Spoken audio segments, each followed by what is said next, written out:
Bonsoir tout le monde. Bienvenue à la tisane des mamans pour la 3e édition.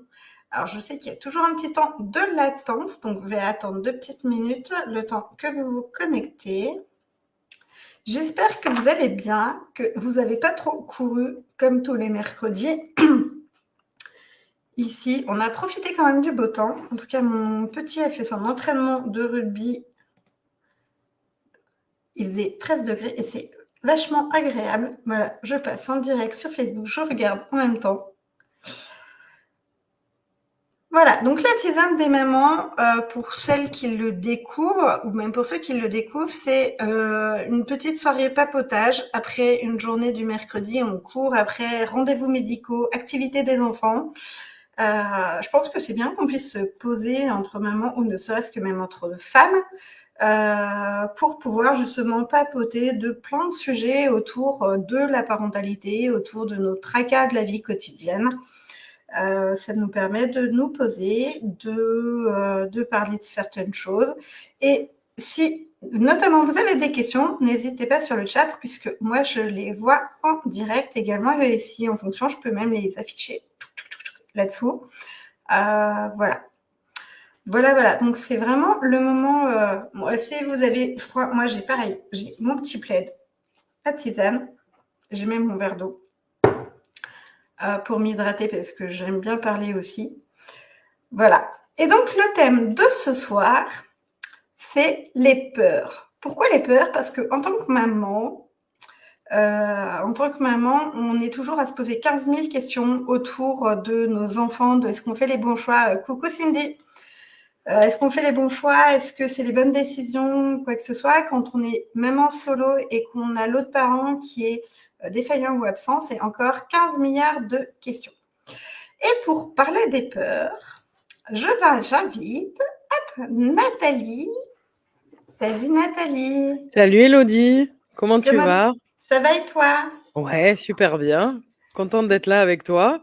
Moi aussi, je suis hyper contente de t'accueillir à la tisane des mamans pour parler des peurs. Ouais. Alors, avant du coup de rentrer dans ce sujet qui, je sais, te passionne, Oui. une petite présentation de toi, de ton parcours et de comment t'en es arrivé justement aux peurs. Oui, ça intrigue, hein. C'est ça. Alors, donc moi, je suis Nathalie Verdino, je suis coach en dépassement de soi et je travaille avec les entrepreneurs qui ont un business en ligne. Je travaille avec les entrepreneurs qui veulent avancer, mais qui ont du mal à agir, avec ceux qui ont investi énormément d'argent dans les stratégies marketing et on en a besoin, mais qui n'arrivent pas à avancer pour autant. En fait, je les aide beaucoup pour la partie, si tu veux, mindset et gestion des émotions, finalement. Et donc, je me focus sur les peurs parce que c'est cette émotion qui vient créer des blocages intérieurs et qui fait qu'on n'arrive pas à avancer, en fait. Donc, je les aide à aimer leurs peurs pour les comprendre, pour les détecter et pour les dépasser. Et c'est dans le but, évidemment, de rencontrer du succès dans leur business. Alors, pour répondre à ta question, Elodie, pourquoi j'ai choisi ce domaine? Avant, j'étais dans la reconversion pendant un peu plus de 2 ans et en fait, je me suis rendu compte que ma zone de génie, là où je savais vraiment aider mes clients, c'était les aider à trouver leur passion, OK, mais là où vraiment j'excellais, c'était qu'en fait, je les challengeais. Parce que Mm. quand on fait une reconversion, on est plein de peur Ah oui, et clairement. voilà, donc c'était vraiment là où je les aidais énormément et en fait, j'ai réalisé que ce soit dans ma vie pro ou perso, je suis passionnée, je suis amoureuse des peurs parce que c'est une émotion qui a un messager hyper puissant et qui amène à se bouger les fesses. Voilà. Donc vu que moi j'adore l'action, je suis une femme d'action. Pour moi, c'est ma religion, tu vois? C'est comme ça qu'on avance dans la vie. Donc en fait, voilà pourquoi j'en ai fait ma spécialité. Et du coup, ce qu'on va pouvoir nous dire, enfin voilà, tu accompagnes les entrepreneurs, mais c'est vrai que dans la vie de maman, on est blindé de peur. Enfin voilà, moi Mmh. j'ai 2 garçons Et c'est vrai que il y a des fois, tu es là, oh mon Dieu, quel choix je dois faire pour mes enfants. Et c'est vrai qu'il y a ce côté peur qui peut nous terrifier, qui peut nous empêcher d'avancer et qui peut également en fait engendrer d'autres soucis sur nos enfants derrière aussi. Et c'est pour ça que je trouvais ça hyper intéressant de pouvoir finalement d'avoir ce côté-là au niveau des peurs en fait. Ouais. Et du coup, aujourd'hui, par rapport à ces peurs-là, qu'est-ce que toi, tu pourrais conseiller à des femmes qui sont terrifiées pour avancer? Et là, en fait, j'ai un exemple hyper précis. Tu vois, c'est ces femmes, et moi, j'y étais aussi à un moment donné, c'est au moment de la séparation. Ouais. Tu sais, c'est la grande question, mais jamais de la vie, je vais y arriver toute seule. Le côté financier, le côté affectif, l'équilibre des enfants. Et clairement, tout y passe. Moi, je sais que j'y suis passée il y a 9 ans. Ça fera 10 ans à la fin de l'année. Et finalement, le passage à l'action, mais qu'est-ce qui peut être douloureux? Enfin, vraiment Oui. extrêmement douloureux à ce moment-là. Alors après, enfin, voilà, si on a des personnes qui l'ont vécu, moi, je sais que derrière, mais c'était une renaissance, en fait. Ah bah, je regarde les commentaires en même temps, ouais, s'il y a des Ouais. questions. Mais oui, en effet, c'est un gros passage difficile pour une maman. Ouais. Alors, tu veux que je dise par rapport, aux peurs? Ouais, Que je donne des infos par rapport à vas-y, ça? ouais. Déjà, la première chose, c'est que quand une femme se sépare de son conjoint, son mari, qu'elle se retrouve seule avec ses enfants, bon, en général, en plus, c'est la maman qui a la garde ou c'est garde partagée, mais en tout cas, la maman a souvent les enfants. La première chose, c'est déjà la peur de l'inconnu. C'est-à-dire qu'on est à 2 adultes plus les enfants. Bon, tout dépend le nombre d'enfants. En général, on sait que 2 par famille, en général, c'est ça, 2, 3, voilà. Donc on se retrouve à 4, puis d'un coup, on se retrouve à 3. Mais il y a un seul adulte. Et cet adulte doit chapeauter toute la famille, en fait. Donc, il y a déjà la peur de l'inconnu, de dire: «Oh, je vais être toute seule, comment je vais gérer? Comment je vais y arriver?» Ça, c'est une peur, en général, que les mamans, elles captent assez vite. La peur de: «Merde, je suis toute seule». Par contre, ce qui est difficile à détecter, et ça vient au fur et à mesure du temps, c'est que derrière la peur de l'inconnu, il y a plein de peurs, comme tu le disais. Est-ce que je vais gérer financièrement? Est-ce que je vais leur donner une bonne éducation? Est-ce que je vais penser à tout au quotidien? Donc du coup, est-ce que je vais être à la hauteur? Est-ce que mes enfants vont ressentir que c'est difficile? Donc il y a aussi une part qui est difficile au niveau de l'humilité, tu vois? Tes Il y a de enfants, peut-être, ils vont te voir pleurer ou pas bien. Voilà, surtout, au début. la culpabilité aussi autour de ça, du coup. Exactement, ouais. Donc c'est vrai que tout ça, ça amène un bon paquet tu as le package de peur là et tu dis: «Ah ouais, et on fait comment là maintenant?» Alors qu'en fait, quand on parle avec des mamans, bah, elles y arrivent, toutes. C'est ça qui est incroyable, en fait. C'est qu'au début, c'est la panique et ensuite après ça se fait. S'il y a un truc, moi, que je peux vous donner comme conseil par rapport aux peurs, c'est allez-y étape par étape. On regarde jamais toutes les peurs en package, justement. Même si elles sont toutes là en même temps, hein, c'est pas grave, hein. Mais de se dire: «Oh là là, il y a trop de peur là, là c'est la panique», beh, c'est le pire moyen de s'angoisser encore plus. Mmh. Donc d'y aller peur par peur, avec situation par situation, en fait, tu vois? Du style, on va donner un exemple concret. Bon, bah, j'ai peur, par rapport à la gestion quotidienne. Il faut aller chercher les gosses à l'école, il faut les amener au sport. On rentre à la maison, on fait le devoir, la douche, la bouffe. Oh, je vais pas y arriver toute seule, ça va être une galère. Bah, en fait, de prendre jour par jour et de détecter les peurs qui sont là et surtout de pas essayer de les chasser. Alors ça, c'est the conseil, quoi. Ne faites pas ça, quoi. Ça marche pas, hein. Elles Le reviennent de déni ne plus marche belle. pas. Ouais, parce que nous, les êtres humains, on est très doués, hein, pour faire ça. On se dit: «Ah, c'est bon, ça n'existe pas» et puis Je quand ça gère. revient, ouais, ça revient en boomerang et ça fait très, très mal. Donc juste d'accepter dans un premier temps, tu vois? Je dirais, Élodie, Mmh. d'accepter que, ouais, là, je suis en flip. Physiquement, c'est pas très cool ce que je ressens. J'ai 1 milliard de pensées, qui me viennent. Déjà, j'accepte ça. OK, les peurs, elles sont là et je vais y aller situation par situation. Ça veut pas dire que c'est facile, hein, mais c'est possible. C'est ça. D'ailleurs, t'inquiète, je vais afficher les questions Oh! quand elles arriveront en même temps. Ouais, ouais, je commence à bien manipuler le petit logiciel, là. C'est cool, c'est bien. Ah, la troisième, tu vois, la première a été compliquée, mais après, voilà. Là, c'est Edith. Mais Edith, je crois que ils sont plus grands maintenant. C'était comment je vais gérer l'adolescence. Moi, je mets un pied dans l'adolescence. Mon grand qui fait 12 ans demain, on y va. Ouais, ça commence là. Mais en fait, je sais pas, Edith, si son enfant est déjà dans l'adolescence, parce que j'ai l'impression que c'est pas encore le cas, vu sa question. Je sais Si, pas. si, je crois que son grand a dépassé la période de l'adolescence. Je pense que c'était une question de quand il a démarré la période de l'adolescence, parce que c'est quand même une période qui fait extrêmement peur. Ouais. Euh, Comment je vais gérer ce passage-là où l'enfant se... Ah, il se rebelle à fond là, hein. Ça, elle se rebelle, les limites, elles explosent. Ouais. Mais en fait, c'est Et hyper sain, hein, un enfant qui se rebelle. Je sais que c'est pas agréable, hein, pour les mamans, mais c'est très, très sain. Ça veut dire que l'enfant, il est en train de chercher son identité et pour trouver son identité, il est obligé de se séparer de celle des parents. Il est obligé tu vois, de mettre un stop à dire: «OK, vous êtes comme ça, mais moi, je suis moi et je veux pas être comme vous». Ça veut pas dire qu'il va être à l'opposé, plus tard quand il sera adulte, mais en tout cas, pour se chercher, c'est hyper sain, hein, qu'il se rebelle. Alors c'est facile à dire, hein, derrière un écran, hein. Après, voilà, au quotidien, c'est très compliqué, un ado, qui dit non, qui veut rien écouter, qui sait mieux que tout le monde, voilà. Oui, c'est compliqué l'adolescence. Mais, alors ça, c'est intéressant, c'est de lâcher la peur de la perfection par rapport à l'éducation qu'on donne à son enfant. Parce que de toute façon, ça n'existe pas, c'est l'éducation ça. parfaite.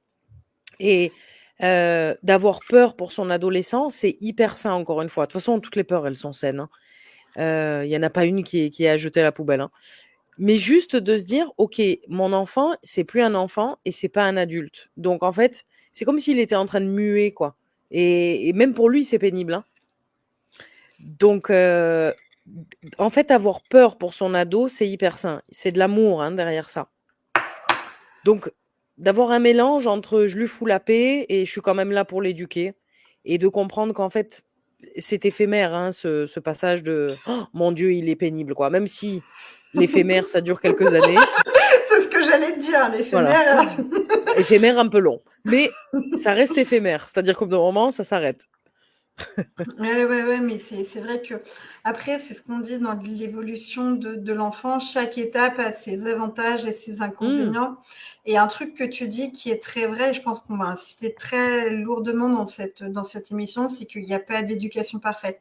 Et moi, aujourd'hui, en fait, ce qui me gonfle clairement sur les réseaux sociaux, c'est qu'on voit plein de conseils bienveillants ou pas. Mmh. Ou pas. Sur justement sur cette éducation, sur être toujours dans l'écoute de son enfant, d'être toujours dans cette bienveillance, d'être toujours dans cette perfection au niveau de ses enfants, comme si en tant que parent, même en tant qu'être humain finalement, bonsoir Blandine, en tant qu'être humain, on n'avait plus le droit, du moment où on prend cette casquette de maman, on n'avait plus le droit de ressentir nos émotions, que les émotions de nos enfants étaient limite prioritaires. Mmh. Et c'est quelque chose en fait que je trouve de plus en plus prenant dans cette éducation-là qu'on donne aujourd'hui, en tout cas qu'on veut donner sur les réseaux et sur les programmes de parentalité. Alors que des fois, même en tant que parent, en tant que maman, le soir, on est un peu comme nos enfants. Alors oui, nos enfants, ils ont des cerveaux qui sont pas matures et ça s'entend et ça se comprend. Mais tu vois, ce côté de moi, j'ai pas le droit de pas être bien. Et le nombre de mamans qui disent je n'ai pas le droit de m'effondrer devant mes enfants. Ouais, ouais, il faut que je sois parfaite devant mon enfant. Ben moi, j'ai envie de dire un truc, bon après tu me suis un peu, Élodie, tu vois comment je suis, Je mais moi sais. je voilà, moi je suis un peu à l'opposé de ce qu'on te dit. Bah, tu le vois avec l'émission, hein, fait avec bienveillance ou pas. Ben moi je dirais l'inverse en fait. C'est-à-dire vos enfants, vous les aimez, vous leur donnez tout et c'est très beau. Ben moi j'ai envie de dire que la priorité c'est vous en fait, c'est pas vos enfants. Alors je sais que ça va être un peu relou à entendre. On va dire: «Mais pour qui elle se prend celle-là?» Mais c'est pas grave, hein. En J'ai le fait, la même priori discours. ouais, ouais, et ben voilà, bah, tu vois, ça tombe bien, Élodie. La priorité, c'est vous, c'est pas votre enfant. Alors je m'explique. Quand vous êtes, dans une bonne relation avec vous-même, quand vous vous connectez à vous-même et donc à vos émotions et donc à vos peurs, Vos enfants, qu'est-ce qu'ils voient? Ils voient un effet miroir de: «Ah, maman, elle est bien. Maman, elle s'occupe d'elle. Donc ça veut dire que maman, elle se sent bien. Maman, elle n'est pas soumise devant moi à s'étaler, à dire: "Mon Dieu" et à s'oublier». Parce qu'en fait, vous pensez que c'est la bonne chose à faire. Quand vous vous oubliez, vous êtes en train d'apprendre à votre enfant: «Coucou, quand tu seras adulte, il faut que tu t'oublies». Voilà et donc en fait, c'est hyper malsain. C'est pas super à entendre, je sais, mais moi, je le dis même à mes clientes, Élodie, les 3/4 sont mamans, hein, et je leur dis: «La personne la plus importante de votre vie, c'est vous, c'est pas vos C'est enfants». ça. C'est dur à entendre, je sais, parce qu'une maman, elle voit ses enfants avant elle, mais ça, tu sais, je crois aussi que c'est une éducation un peu, à l'ancienne, où on nous a toujours appris que la maman, elle porte l'enfant, elle donne la vie, donc elle doit se sacrifier pour son enfant. Mais c'est pas vrai, en fait, hein. On se sacrifie pas, on éduque des enfants pour les rendre adultes et pour en faire des adultes qui se sentent bien. C'est ça. J'ai Cindy qui marque pareil, je suis d'accord aussi, même discours ici. Qui Et suit ouais. également, ton émission avec Guillaume Oui, aussi. Cindy, ça me parle. Je crois que tu étais là, hier. Oui, c'est hier qu'on a Elle fait était là l'émission. hier. Ouais, je Moi, t'ai vu hier. moi, j'ai fait un coucou, mais je me suis endormie après, voilà. On vous voit dans les commentaires dans l'émission. Mais c'est vrai que ce côté effet miroir, et puis à savoir que les enfants sont juste des éponges émotionnelles, et donc en fait, quand nous on va pas bien en tant que maman, ils vont pas bien aussi derrière, quoi. Et puis de faire semblant d'aller bien, en fait, eux, ils le voient, hein, ils sont C'est pas ça. bêtes, hein, les enfants, hein. Ça sert à rien de faire semblant d'aller bien et d'aller se cacher, quand on est en flip ou quand en colère ou triste. En fait, vos enfants le voient. Alors je vous dis pas qu'il faut vous effondrer toutes les 3 minutes devant vos enfants, c'est pas ça non plus. Voilà, mais en tout cas, moi, enfin, le conseil que je donnerais, c'est, bah, mettez-vous en priorité et se mettre en priorité, ça veut pas dire se foutre de ses enfants, pas du tout. Mais quand vous allez bien, automatiquement, vos enfants vont le ressentir et donc ils vont avoir un super exemple pour eux, pour le futur à dire: «Ah ouais, en fait, c'est cool de s'occuper de soi parce qu'on peut pas s'occuper des autres si nous-mêmes ça va pas» et on le voit dans le business aussi, c'est pareil, hein. C'est ça. Puis c'est ce côté, c'est pas égoïste en fait, parce qu'il y a ce côté-là, hein, très Non? culpabilisant. Ouais. C'est pas égoïste en fait de s'occuper de soi. C'est vraiment plutôt ça en fait, de se dire bah non, en fait là, je vais juste prendre un temps pour moi. Alors moi, je l'entends, hein, parce que du coup, la semaine dernière, j'avais quelqu'un, quand on a des enfants en bas âge et qu'on doit gérer deux enfants qui sont en bas âge, c'est pas toujours évident. Mais on fait du mieux qu'on peut avec l'instant où Mmh. on est vis-à-vis de l'âge de nos enfants. Et c'est d'arriver à trouver 5 minutes, des fois, pour faire un petit coup de respiration, un petit coup de ceci, mais juste pour pouvoir avoir cette petite bulle pour pouvoir souffler finalement par rapport à ça, quoi. Ouais, ouais, complètement. C'est pas, de zapper les enfants toute l'après-midi et de penser qu'à soi, hein. Se mettre en priorité, je ne sais pas faire. Ouais, mais ça s'apprend, hein. Parce Bah, que bien sûr. voilà, c'est ce que tu disais. C'est ce que tu disais. Et on a ce côté éducation archaïque où c'est Ouais. la mère sacrificielle. Et ça remonte au Moyen Ouf! Âge, hein. Moi, je dirais même, tu sais, un peu même judéo-chrétien, c'est beaucoup dans cette culture-là où, Bah, on le voit, hein, dans la Bible, hein. c'est ça. Marie, elle se sacrifie pour son enfant, qui se sacrifie lui aussi pour le monde. On est beaucoup dans le sauveur, quoi et alors j'ai rien contre la Bible, hein, moi c'est ma culture aussi, mais c'est bien aussi de prendre un peu du recul et de dire: «Bon, vous n'êtes pas là pour essayer de sauver vos enfants», par exemple. C'est-à-dire si votre enfant, il est pas bien, je sais pas, il ressent, de la tristesse par rapport à un copain, il s'est engueulé avec un copain à l'école. Vous êtes là pour l'écouter, mais vous êtes pas là pour le sauver. Il vit son expérience d'enfant qui est triste. C'est pas un mal en soi et ça n'est pas votre faute. Parce que ça, c'est un truc, Élodie, je pense c'est important aussi, c'est que souvent la maman, elle veut que son enfant n'ait jamais de problème. Donc, elle veut être en mode, faut que tout soit parfait et donc, bah, forcément, ça active des peurs ça, hein. Mais en fait, tout ne sera jamais parfait, ni votre éducation, ni vous, ni votre enfant. Ça aussi, les mamans, elles ont du mal avec ça.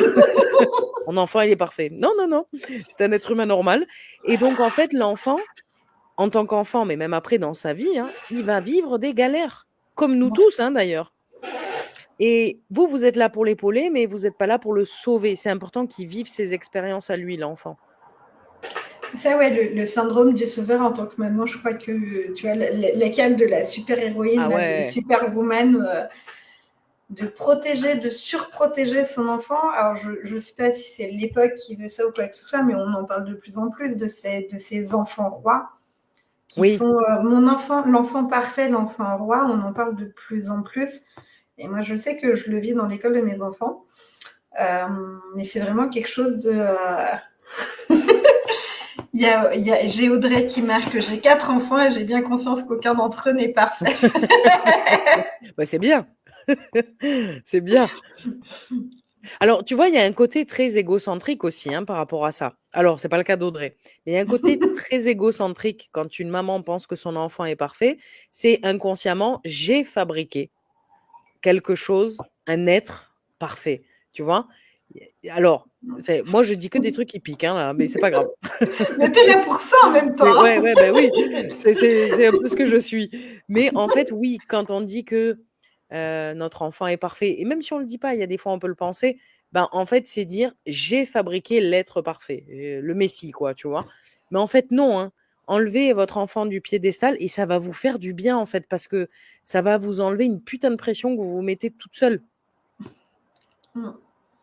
Bah, toute seule, puis il y a le côté sociétal qui met quand même une belle pression Aussi, aussi aussi, de cet enfant qui doit rentrer dans des cases, ouais. que ce soit l'éducation nationale, que ce soit dans les activités. Il faut que l'enfant il soit comme ça, pour qu'il rentre dans le moule et qu'il fasse pas trop de bruit, hein, sinon, merde, j'ai bougé un peu trop vite ma tasse en même temps. Enfin voilà, il y a ce côté, il faut qu'il rentre dans les cases, sinon attention, qu'est-ce qu'on va dire, comment ça va être perçu aussi. Ouais, je sais Audrey que tu connais ces fameuses cases aussi bien. Et ouais. C'est sûr que l'éducation, enfin l'éducation à l'école, hein, je parle, ça aide pas du tout. Ça, c'est certain. Et c'est pour ça que je pense que le rôle de la maman, peut-être même des papas, hein, là on parle des mamans, mais peut-être qu'il y a des papas aussi qui sont là, dans ce principe-là. Mais c'est vraiment quand vous savez gérer vos peurs, en fait, votre enfant, il va le capter et ça va devenir un automatisme pour lui. C'est-à-dire que pour vous, c'est une rééducation, parce que malheureusement, dans notre système, on voit la peur comme quelque chose de dramatique. Mais si vous vous rééduquez vous-même par rapport à vos peurs, vous allez apprendre à vos enfants à le faire de manière très naturelle pour le futur. Donc c'est une pépite pour tout le monde. Hein. C'est ça. Tiens, j'ai un message de Blandine qui dit je suis pas forcément d'accord, sans pour autant avoir une cape de sauveuse, un peu quand même. Donc tu l'as la cape de sauveuse, Et hein, ouais. on n'a pas de demi-cape. Hein. Mais accompagner, c'est pas sauver, hein, c'est deux choses différentes, hein, Blandine. En plus, tu le dis, une cape de sauveuse, non. Ah bah si, en fait, oui. Il est contradictoire ton commentaire, mais en fait, accompagner, c'est pas sauver. Hein. Nous, les coachs, on accompagne, on sauve pas. Hein. Ça n'a aucun rapport. Accompagner, ça veut dire je suis là à côté de toi et je t'aide à avancer. Alors que sauver, c'est ne fais rien, je fais pour toi. C'est pas du tout la même chose. Hein. Vous pouvez pas pomper comme une éponge les émotions de vos enfants. Hein. Et puis, en même temps, quand ils sont au sein de l'école ou au sein de collectivités, on n'est pas là avec eux justement pour C'est ça. pouvoir pomper tout ça. Et c'est ce que tu disais, ils sont là pour vivre ce qu'ils ont à vivre. En même temps, Et s'ils se oui. sont incarnés là, c'est qu'ils ont besoin de vivre certaines choses et certaines blessures.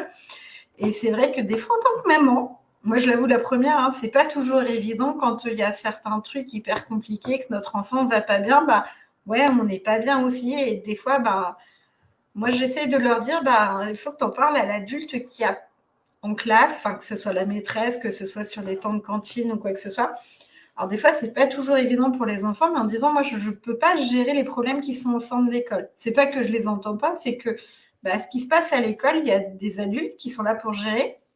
Moi, je peux retranscrire des choses et repasser le bâton en disant, j'ai mon enfant qui m'a alerté sur ça, qu'est-ce qui est mis en place, qu'est-ce qui est fait, mais en aucun cas, je vais pouvoir leur dire, eh oh, il est arrivé avec ma canne, vous faites de la merde, c'est pas bien, machin. Ouais. Ouais, c'est intéressant ce que tu dis parce qu'en fait, je pense que c'est aussi lâcher le contrôle, tu vois, de ce qui se passe dans la vie de ton enfant, même s'il est petit. Hein. Mais en fait, t'as pas de contrôle quand il est à l'école, quand il est à la cantine. Puis après, quand il grandit, qu'il va voir les copains, qu'il va au boom. Je sais pas si ça existe encore les booms, mais voilà, ce genre d'activité quoi qu'on fait quand on est ado. Donc, en fait, les mamans, vous n'êtes pas toujours avec vos enfants, donc vous pouvez pas les contrôler comme si c'était, vos choses, quoi et je pense que c'est un peu instinctif de dire: «C'est mon enfant, je veux le protéger». Mais en fait, il expérimente sa vie aussi, hein. C'est ça. Ouais. Et tu as Audrey là qui marque surtout ne pas sauver quand on est coach. De toute manière, c'est pas Mmh. notre job, c'est pas notre job Ah, pas du de tout, sauver. Et pas du du coup, tout. idem pour les parents, nos enfants ne nous appartiennent pas. Mais ça, Ouais, c'est un truc hyper important, le fait que nos enfants ne nous appartiennent pas. On fait pas des enfants pour nous, en fait. Et ouais. leur vie non plus. Je ne juge pas car on n'est pas tous capables de lâcher prise. Bon, ça s'apprend de lâcher prise. Moi, j'ai appris. Hein. J'ai eu du mal à lâcher prise sur certaines choses. Hein. Mais c'est un super, commentaire là, Audrey, c'est très, Ouais. très juste. De toute façon, personne ne sauve personne. Alors, je vais un peu plus loin, tu vois? Mais on peut le voir aussi dans la société quand, tous les 5 ans, on attend le président qui va sauver la France, quoi. Ça aussi, hein, ça marche pas du tout, en fait, hein. C'est personne nous sauve, hein. C'est tous les matins, on se lève et on y va, quoi.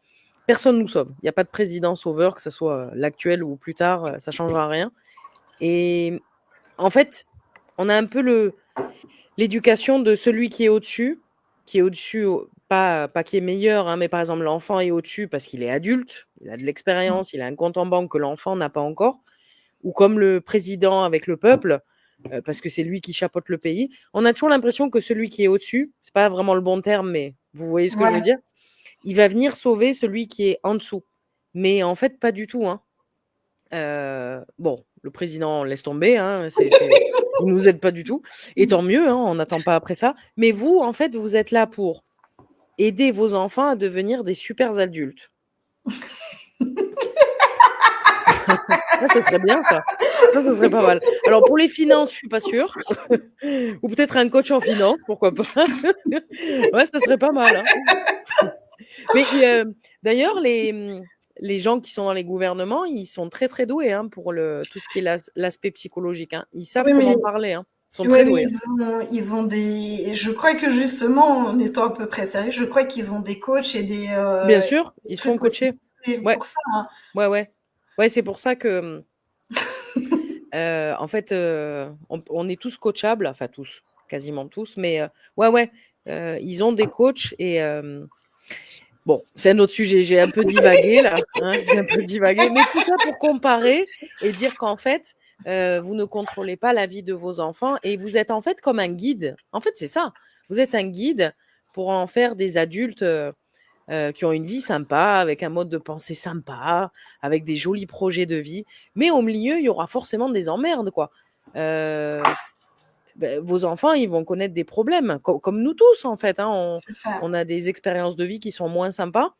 Et c'est important d'être là pour vos enfants à ce moment-là. Mais vraiment, je crois que c'est hyper important de ne surtout pas vous oublier, quoi. Parce que si vous vous oubliez, ça veut dire que vous détectez pas vos peurs. Si vous détectez pas vos peurs, inconsciemment, vous allez les transmettre à vos enfants. Ça, c'est un truc vachement important, vraiment. Mais c'est Et après, inconscient, hein. c'est ça. Et après, tu fais du transgénérationnel pour comprendre pourquoi tu Voilà. as peur. Et après, tu payes des sommes folles à aller voir qu'est-ce qui s'est passé, pourquoi je suis comme ça. Parce qu'en fait, il y a des choses que vous pouvez leur transmettre inconsciemment, et donc du coup, eux vont ressentir des mal-être une fois adultes, et ils comprendront même pas pourquoi, alors que ça Mais leur appartient pas. c'est ça. Bah, après, on a aussi, nous, des peurs qui sont transmises Mais et bien qu'on sûr. comprend pas toujours Ouais. aussi aujourd'hui. Hein. Alors, il y a plein de choses dans l'inconscient, hein, Elodie. On peut pas tout, on va pas, voilà, on peut pas refaire le monde non plus. Mais ce qui est important, c'est déjà de détecter les peurs qui sont là, C'est qui ça. vous appartiennent à vous par rapport à votre situation de vie. Surtout pour les mamans solo, là, il y a beaucoup de peurs. De détecter ça, d'aimer ces peurs-là, de les dépasser et de ne surtout pas les transmettre à vos enfants. Mais si vous aimez vos peurs, vous les comprenez. Et si vous les comprenez, vous ne les transmettez pas à vos enfants parce que vous les dépassez. Et donc, c'est une preuve d'amour pour vous et pour vos enfants. Mais du coup, la grande question, comment fait-on pour aimer ses propres peurs? Parce qu'en règle Eh ouais, générale, on met les œillères, hein, eh oui, j'avance tout droit, je ne veux pas les voir. Ah, il y a eh une peur ouais, là. Non, je ne vais pas aller de ce côté-là, je vais aller là. Hein. ouais, carrément. Ah oui, de toute façon, on a été éduqués comme ça, hein, vraiment. Hein. Ouais, ouais, C'est notre culture française, elle est vraiment comme ça. Ouais, c'est important d'aimer ses peurs. Alors, Je vais raconter un truc. En fait, moi, j'aime pas le développement personnel. C'est bizarre pour une coach, mais j'aime pas le développement personnel, mais j'aime pas ce qu'on nous dit sur les peurs. Ça m'énerve. En fait, on nous dit qu'il faut les accueillir et les accepter. Alors, prenez l'exemple quand vous étiez en couple, si c'est plus le cas, ou avec votre conjoint actuel, et votre conjoint, il a un pote que vous n'aimez pas, mais il vous dit: «Allez, s'il te plaît chérie, j'ai envie de l'inviter à la maison et tout, il est sympa, moi je l'aime bien». Bon, par amour, vous allez dire oui. Donc le pote de votre chérie, vous allez l'inviter à la maison. Donc ça veut dire que vous allez l'accueillir et donc vous allez l'accepter. Vous faites, le dîner, tout se passe bien, vous faites pas de scandale, vous faites plaisir à votre chérie, OK. Bon, le pote, il repart: «Salut, ciao, à bientôt, bonne soirée». Ben, quand il repart, c'est pas pour autant que vous l'aimez, hein. Bah, c'est le même principe avec vos peurs, en fait. C'est-à-dire que vous pouvez les accepter, oui, les accueillir, oui, mais c'est petits joueurs ça, en fait. C'est pas fort. Par contre, quand vous apprenez à les aimer, ça veut dire que votre perception des peurs change. Déjà, la première chose, ça ne s'efface pas, hein. C'est pas, on fait pas un reset, hein, on n'appuie pas sur un bouton. Ça part pas les peurs, comme, toute, autre émotion d'ailleurs. Ça, c'est la première chose et la deuxième chose, c'est de se dire: OK, si elle est là, la peur, OK, elle me gonfle, mais c'est qu'elle a un rôle, elle a quelque chose à me donner. Alors, imaginez que la peur, c'est comme si c'était un facteur qui arrivait avec un courrier en AR, avec une facture. Personne aime avoir des factures. Personne aime remettre ses godasses alors qu'il est en pige à la maison pour descendre, quand on est dans un immeuble, pour descendre, pour signer le AR. Personne aime faire ça. Voilà, on se dit: «Oh, juste au moment où je suis en pige, quoi, super». C'est jamais le bon moment, hein, quand le facteur il arrive. Bah, les peurs, c'est pareil, c'est jamais le bon moment quand elles arrivent. Mais cette facture, elle est importante, elle a du sens. Donc en fait, c'est un messager, votre peur. Ça va vous aider à comprendre qu'elles ont un sens et ça va vous aider à apprendre à les aimer. Imaginons, est-ce qu'il y a une peur qui te vient, Élodie, par rapport au fait justement d'être, maman? Une qui revient souvent? Moi, j'ai eu l'une des grandes peurs l'année passée, quand tu me diras, elle revient cette année, c'est l'éducation, mais plutôt le parcours, tu sais, le parcours scolaire de Ouais, mes enfants. C'est ouais. dire, est-ce qu'ils vont être capables d'y arriver? L'année passée, c'était posé plein de questions pour le grand, mais je te jure, ça m'a bouffé la vie. Alors que cette année, j'ai un gamin qui roule. Mais quand je dis qu'il roule, c'est qu'en fait, il se démerde tout seul, il gère plutôt bien. Et là, tu vois, je me pose les mêmes questions pour mon petit en me disant, punaise, tu vois, l'orientation, qu'est-ce qu'il va Mmh. pouvoir faire?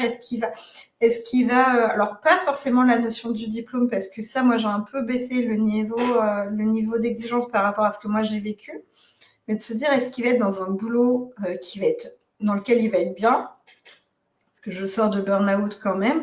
Du coup, c'est tout ce côté un petit peu orientation scolaire. Est-ce que, voilà, parce qu'en plus, moi, j'ai des enfants neuroatypiques, donc qui ne rentrent pas dans les cases de l'éducation nationale. Et tu vois, en discutant là avec mon grand, quand il fait un focus, pourtant, tu vois, il a 6 mois de sixième, il parle d'enfermement, tu vois, sur la primaire, de ne pas avoir été accepté dans ce qu'il était, dans ses particularités qui n'ont pas été forcément bien Mmh. accueillies. Donc moi, c'est OK. plutôt ces peurs-là autour de leur parcours machin, alors que ça m'appartient pas et que ça, comme tu disais, je vais pouvoir simplement que les accompagner. Et après, enfin voilà, il y a des choses où c'est hyper compliqué. Moi, je sais que j'apprends à lâcher certaines choses vis-à-vis de certaines. Enfin voilà, j'apprends à lâcher. Pas toujours évident, parce que des fois, Ah je suis ouais, là. c'est pas toujours oui, oui. Oui, oui, bah, ça s'apprend, hein. C'est un travail de tous les jours ça. Mais, en fait, c'est intéressant parce que toi, la peur que tu as pour tes enfants, que ça soit le grand ou le petit, à des périodes différentes, c'est des peurs, en fait, que tu as toi et que tu leur transmets. Et ça, c'est hyper intéressant, en fait, parce que c'est souvent comme ça avec les enfants. C'est qu'en fait, c'est pas une peur que l'enfant il a, c'est une peur que la maman elle a pour son enfant et qu'elle transmet à son enfant. Alors, aucune culpabilité, hein. C'est pas grave, hein. Vous apprenez à être maman tous les jours, hein, comme on apprend à être entrepreneur tous les jours. C'est OK, on n'est pas là pour se flageller. C'est juste, en fait, de prendre du recul, d'être spectatrice de votre vie de maman et de dire, bon, OK, là, qu'est-ce que je suis en train de faire? Je suis en train d'avoir peur de quelque chose qui m'est peut-être arrivé, parce que c'est pas toujours le cas, Et que moi, en fait, je suis en train de transmettre à mon gamin en me disant: «Moi, ça m'est arrivé ou ça a failli m'arriver et donc du coup, j'ai peur maintenant pour lui». Donc c'est ça le transgénérationnel. Je lui transmets ce que moi je ressens. Donc lui, il va le prendre. En plus, ses enfants, c'est un peu des éponges, hein, donc ils pompent assez facilement les émotions. Il va le choper, il va se le garder, puis après il va le passer au suivant et au suivant et au suivant. Alors, encore une fois, on n'est pas là pour se faire du mal et se dire: «Ouais, je suis nul, je suis nul». Pas du tout. C'est juste de se mettre comme si c'était une personne, la peur, tu vois? De se mettre Mmh. à côté d'elle et de dire: «Viens, on discute. Viens, viens, on parle. Qu'est-ce que tu veux me dire? C'est quoi le problème là? C'est quoi le sens de ce que tu es en train de faire?» Et en fait, tu te rends compte, Élodie, que, bah, en fait, c'est toi qui as peur. C'est ça. Voilà, parce que tu veux le meilleur pour tes enfants et c'est sain, c'est normal, tu les aimes. Mais en fait, bah, le fait de transmettre ça, tu détectes pas la peur. Sur le moment, je parle, hein, tu vas la détecter dans un second temps. Alors que si, au lieu de partager ça aux enfants, tu vois, tu prends du recul et tu dis: «Attends, je cherche à comprendre qu'est-ce que je ressens. OK, donc là, j'ai peur. J'ai pas besoin de partager ça à mon enfant parce qu'en fait, ça lui appartient pas et je ne sais pas comment ça va se passer pour lui et c'est pas parce que ça s'est passé d'une manière pour moi que ça va forcément se passer de la même manière pour lui». Et donc c'est comme ça qu'on détecte la peur. Parce que en plus, ce qui est difficile quand c'est une peur par rapport à un enfant, c'est qu'on n'a pas de contrôle. C'est de la supposition. Je suppose que. Voilà. Et Le petit vélo. c'est le film que tu te fais dans la tête qui fait que, ben, en fait, tu vas dramatiser la situation et ça va empirer les choses parce que tu vas mettre des infos dans la tête de ton enfant qui, en fait, n'existent pas pour lui. Mais tu vas lui dire: «Ah, attention parce que, si tu fais ça, si tu fais ça, si tu fais ça». Et c'est là où ça devient compliqué. C'est pas impossible, hein, Blandine. Moi, je suis sûre que après je te connais pas, mais petit à petit. Lâcher prise, c'est possible pour tout le monde et lâcher prise, ça veut pas dire on s'en fout, hein. C'est ça. Moi, pour le coup, Blandine, moi, je vais te partager mon expérience puisque mon grand est neuroatypique, il rentre pas dans les cases et il a des adaptations pédagogiques, notamment un ordinateur. Et se poser justement la question l'année passée, et du coup, tu vois l'histoire de l'inconscient et que dans ta réalité, tu as pile poil ce qui t'arrive. C'est que l'année passée, grande difficulté pour mon grand en CM2, on se disait bah, peut-être qu'il va avoir besoin d'une aide humaine ou quoi que ce soit. Et fin d'année, j'ai dit je lâche. Donc on a lâché sur les devoirs parce qu'en fait, il y avait, enfin voilà, sur ce qu'il devait revoir, en fait, il connaissait déjà. Et là, je l'ai laissé en début de sixième, j'ai dit je laisse. On va voir comment il se débrouille ou quoi que ce soit. Et en fait, le début de sixième, où j'ai à tous les professionnels qui disent faites attention, les neuroatypiques, c'est un moment hyper fragile où il y a des tendances à la décompensation, où il y a des fissures ou quoi que ce soit. Moi, j'en ai un qui est hyper épanoui, hyper ouvert, il avait des soucis d'intégration, il s'est intégré hyper facilement. Et en fait, là où il était en difficulté, il a fini avec des moyennes assez exceptionnelles en début d'année. Et du coup, moi, j'ai complètement lâché sur la fin de l'année en disant c'est pas grave, on verra l'année prochaine ce qui s'y passe. Parce que j'étais déjà en train de me faire le film, comme Nathalie elle disait, en disant putain, la quatrième, je l'oriente sur une quatrième pro parce que de toute manière, il rentrera jamais sur un circuit classique. Alors que cette année, avec la moyenne qu'il a, moi, j'ai lâché, mais complètement. Je lui ai fait confiance. Après, il a Mmh. gagné en autonomie aussi. Mais clairement, l'année dernière, j'étais en mode, bon, on va l'envoyer vers une quatrième pro. Il était en CM2, hein. Ouais. Donc, j'avais le temps de voir venir. Mais, voilà. Et là, les profs m'ont dit, mais en fait, il se débrouille hyper bien. Il est hyper autonome avec ses adaptations pédagogiques. Voilà. Et en fait, il fonctionne très bien. On lui a fait confiance. On l'a revalorisé parce qu'il y a le côté de revalorisation. Et oui. Et moi, derrière, parce que mine de rien, les neuroatypiques, c'est quand même compliqué au niveau scolaire par rapport à cette valorisation. Et là, du coup, moi, j'ai lâché prise sur ça en disant, maintenant, on va laisser rentrer au collège. Alors, j'ai lâché prise sans trop lâcher prise, mais du coup, j'ai lâché en disant, on va le laisser rentrer au collège, on verra ce qui s'y passe. Et vu le premier trimestre, voilà, je sais qu'il est. Alors, je suis toujours un peu derrière, mais je suis plus en mode accompagnante qu'en disant, bah voilà, il y a un problème, je suis là, je peux accompagner, mais derrière, il vit sa vie d'ado. Ouais. Puis tu as dit un truc intéressant, hein, aussi, Élodie, c'est que tu as dit: «Je lui ai fait confiance». C'est-à-dire qu'en fait, qu'il soit neuroatypique ou pas, j'ai envie de dire, bah, peu importe finalement. Je sais, Ouais. hein, neuroatypique, que c'est différent. Moi aussi, je le suis. Avec Guillaume, on en parle parfois. Enfin voilà, on est beaucoup à l'être finalement, et tant mieux. Mais en fait, on s'en fout qu'il soit C'est ça. neuroatypique ou pas. Faites-leur confiance. Parce que ça aussi, c'est important. Le fait d'avoir peur parce qu'il est ou parce qu'elle est neuroatypique, vous venez créer comme si c'était un handicap.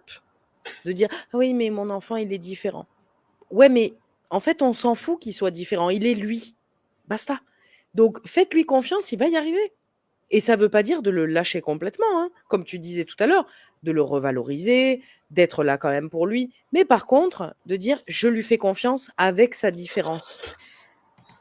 Alors, ça, moi, je vais pouvoir rebondir. Les adaptations de Blandine pour être passée par là, mon grand, j'ai mis 1 an et demi pour avoir les adaptations, en tout cas les certificats au niveau de la MDPH ou de la MDA. Et c'est vrai que c'est une bataille juridique et administrative qui est longue. Il y a plein de groupes de soutien qui existent sur ça parce que clairement, on est sur de la maltraitance administrative. Mmh. S'il y a la MDA qui m'entend, bonjour. Mais voilà, sur les adaptations pédagogiques, ouais, c'est hyper compliqué, c'est une vraie bataille. Et sur ça, c'est vraiment compliqué de lâcher prise quand on sait qu'on a nos enfants qui sont sur ça. Je sais que mon grand, nous, on avait mis l'ordinateur en place sans avoir l'accord de la MDA, mais avec l'accord de l'ergo. Et en fait, depuis, c'est roule ma poule et c'est voilà. Mais c'est vrai que c'est voilà, il faut qu'on arrive à lâcher parce qu'il en va de notre survie mentale, clairement, Mmh. psychologique. Complètement.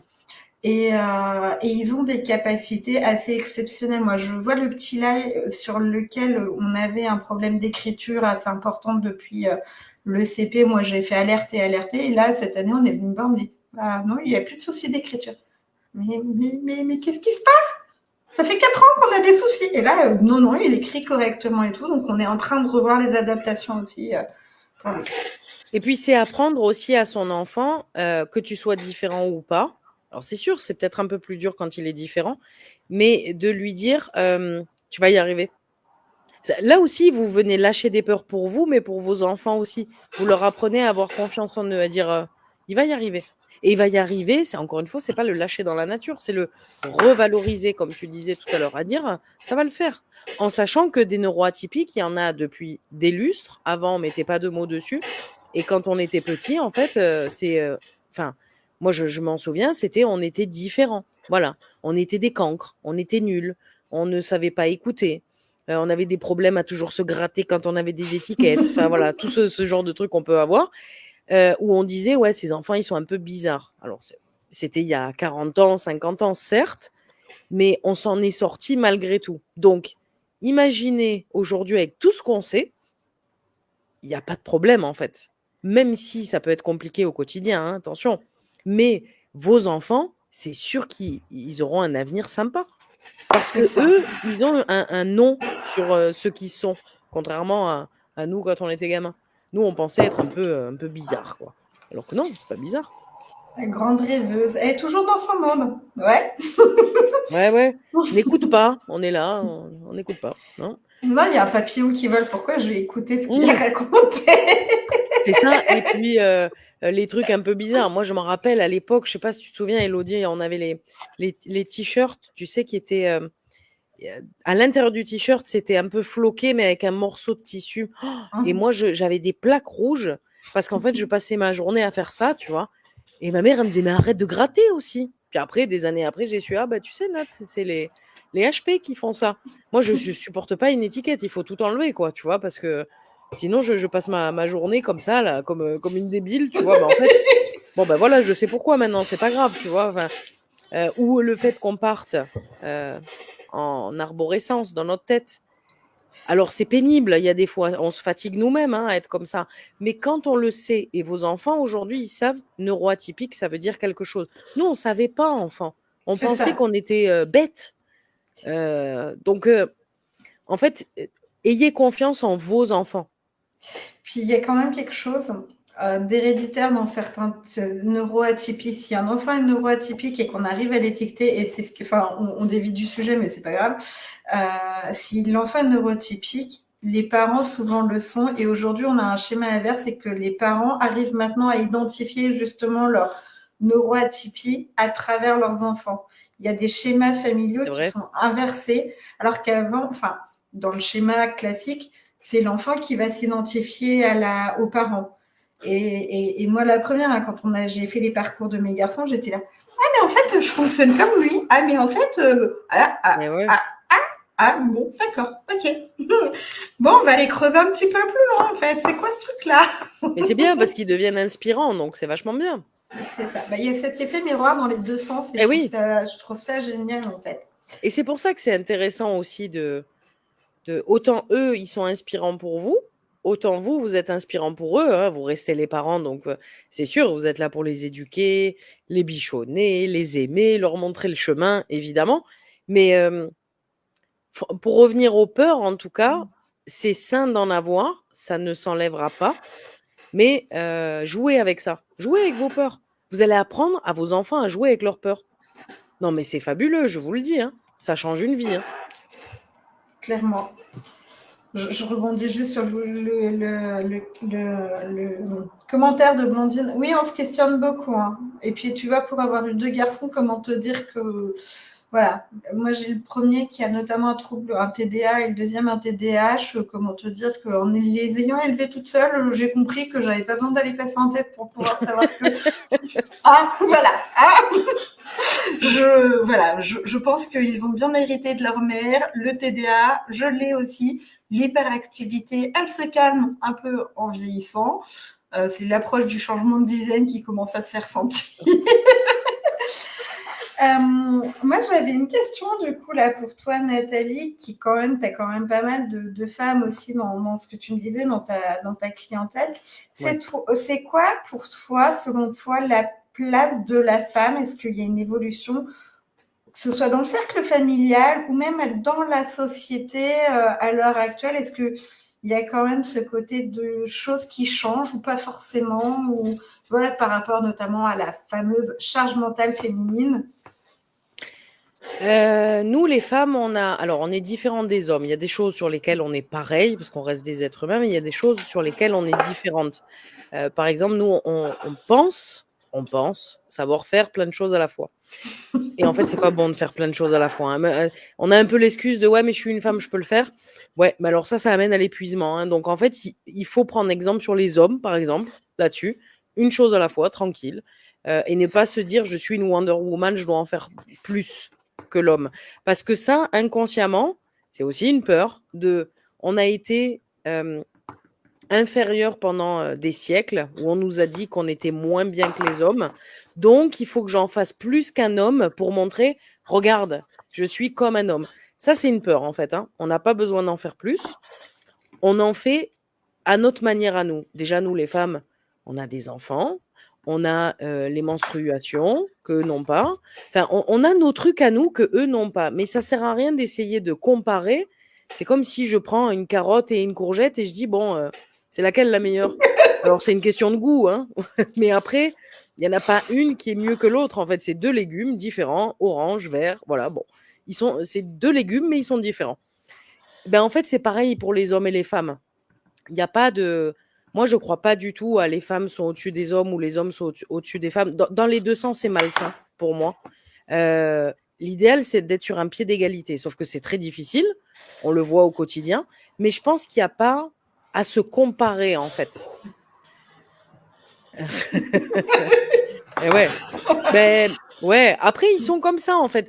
En fait, ce qui est intéressant, c'est, que ce soit dans un sens ou dans un autre, de ne plus de pointer l'autre du doigt en disant ouais mais tu vois lui il est comme ça ouais et nous on est comme ça parce qu'en fait ça amène à rien. Juste une femme quand elle est épanouie, une femme quand elle fait ce qu'elle a envie de faire, et c'est pas forcément un business, hein. Moi je suis là-dedans mais c'est pas forcément ça. Elle peut s'épanouir en étant salariée, une femme qui s'épanouit en étant en couple ou pas, avec des enfants ou pas, tu vois, je vais encore plus loin. Ouais, Quand ouais. une femme elle s'épanouit avec ses envies, et aujourd'hui, on a le droit de le faire, donc c'est cool, hein, parce qu'il y a des siècles, c'était pas possible. Ben, c'est ça le plus important. C'est la plus belle revanche, entre guillemets, de dire ben, je fais comme j'ai envie. Je ne suis pas obligée de me marier, je ne suis pas obligée de faire des enfants, je ne suis pas obligée d'être salariée ou entrepreneur, je ne suis pas obligée d'habiter dans mon pays de naissance, je ne suis pas obligée de, je sais pas moi, d'acheter un appartement, voilà, je suis obligée de rien. Mais par contre, c'est important de faire ce qu'on a envie de faire. Et c'est comme ça que la société, elle va évoluer. Parce qu'en fait, moi, je ne crois pas à la bataille de allez, on y va, on est féministe. Non, ça gonfle tout le monde, c'est relou, c'est chiant. Voilà. Et les hommes, ils ont une allergie à ça. Alors qu'une femme, tu vois, qui s'épanouit et qui n'a pas besoin de le revendiquer, ben, c'est le plus bel exemple pour moi, tu vois, qui n'a pas besoin de se justifier sur ses choix. Elle fait, elle avance, tu vois, et elle assume. Ça, c'est important d'assumer tout ce qu'on fait, en fait. Peu importe ce qu'on... Il n'y a pas de bon ou mauvais choix. C'est juste quels sont les choix que moi, j'ai envie de faire. Avec les enfants, en tant que femme, en couple, etc., quoi. Ouais. Et c'est hyper important parce que du coup, on vient à une chose essentielle que moi j'aime beaucoup parler, c'est être dans la reconnexion à sa boussole intérieure. Ouais. J'ai fait ma vidéo hier là-dessus, j'étais morte de rire. C'est vraiment ce côté de se reconnecter à cette boussole et de savoir qu'est-ce qui me fait plaisir à l'instant T. Et clairement, ça peut varier du voisin et en fait, on s'en fout littéralement. Est-ce que ça va me faire du bien à moi? Et en fait, c'est la principale chose en fait de ça, en fait, de qu'est-ce qui me fait plaisir là, maintenant, tout de suite, quoi. Ouais. Et puis moi, tu sais, je pense tout de suite et puis même à long terme, tu vois, de dire qu'est-ce que j'ai envie de faire? Qu'est-ce qui est important pour moi, tu vois? Est-ce que c'est important d'éduquer mes enfants d'une manière ou d'une autre? Est-ce que c'est important pour moi d'avoir un business ou pas? Et c'est pas pour faire comme tout le monde, tu vois, ou parce que ça fait bien, parce que c'est à la mode, juste de dire bah moi j'ai envie de faire ça, je le fais. Il y a plein de gens qui vont aimer, il y a plein de gens qui vont détester. C'est pas grave en fait. Tant que moi ça me fait du bien, tant que pour moi ça a du sens de le faire, bah je le fais. Peut-être je me trompe, mais c'est pas grave, j'assume jusqu'au bout mon choix. Il y a ce côté-là, quel que soit en fait le milieu, c'est la peur du jugement de l'autre en Mais fait, complètement. la Oui. peur du regard de l'autre et la peur de qu'est-ce qu'on va dire si je fais ça, qu'est-ce qu'on va penser de moi si je fais ça, alors qu'en fait, fondamentalement, on n'en a rien à faire. Oui, enfin, typiquement, clairement, il y a, allez, encore 2 ans en arrière, on m'aurait dit que j'allais monter une entreprise et que j'allais monter tout ce que je suis en train de monter là, et j'aurais été mais morte de rire. Enfin, il y a 3 ans, j'étais là, mais non, moi, en fait, j'ai mon parcours pro qui est dessiné, je veux faire ça, ça, ça, ça et ça. On m'a mis les bâtons dans les roues, on m'a dit, eh oh, ma cocotte, maintenant, tu vas un peu t'arrêter, parce que littéralement, je me suis littéralement oubliée. Et j'en suis là aujourd'hui. Donc, en fait, même si on pense, enfin, voilà, les choses peuvent évoluer, elles sont pas Ah oui. stables, elles sont pas figées. Et c'est hyper important, quoi. En fait, la peur du regard des autres, c'est une des peurs les plus connues, les plus difficiles, parce que évidemment, on vit en communauté sur la planète. On vit tous ensemble. Après, chacun vit chez soi. Mais ici, on est tous en colocation. Et donc, on vit tous les uns avec les autres, dans la rue, dans les événements, dans les magasins. Enfin, on vit tous ensemble. Donc, il y a forcément un moment donné où on va se retrouver face au regard de l'autre, peu importe qui il est, qu'on le connaisse ou non. Et donc, ça, c'est difficile parce qu'on se dit, aïe, est-ce que je vais être acceptée? Sous-entendu, inconsciemment, est-ce qu'on va m'aimer?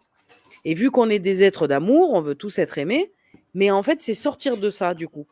D'apprendre à dire, en fait, j'accepte d'être désaimé aussi. C'est difficile, ça peut prendre du temps, mais de dire, en fait, on peut me détester, je m'en fous. Alors, voilà, c'est un travail, on n'arrive pas comme ça à se dire je m'en fous.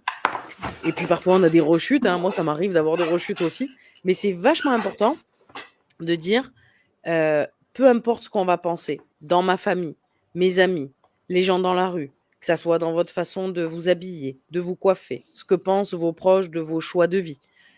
Il y a des moments où on est face à ça et on dit ah ça pique un peu, mais de toujours partir du principe que vous êtes la personne la plus importante de votre vie et donc si vous faites des choix qui ont du sens, vous allez vous aimer de plus en plus.